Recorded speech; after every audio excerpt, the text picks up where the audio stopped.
எதெல்லாம் உங்கள் வாழ்க்கையின் மாட்சிமையையும் மீட்சிமையையும் அதிகரிக்கின்றதோ, உங்கள் வாழ்க்கையின் நீளத்தையும் உங்கள் வாழ்க்கையின் தன்மையையும் அதிகரிக்கிறதோ, அதையெல்லாம் உங்கள் வாழ்க்கையில் சேர்த்து கொள்ளுங்கள்.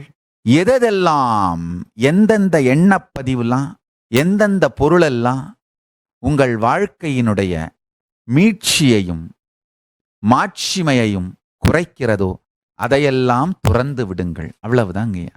63 நாயன்மார்கள் வழிபாட்டை நாம் உலகமெங்கும் பரப்ப வேண்டும். அதை பரப்பினாலே இந்துக்களுக்கு இடையிலே இருக்கின்ற இந்த ஜாதி சர்ச்சைகள் அழிந்துவிடும்.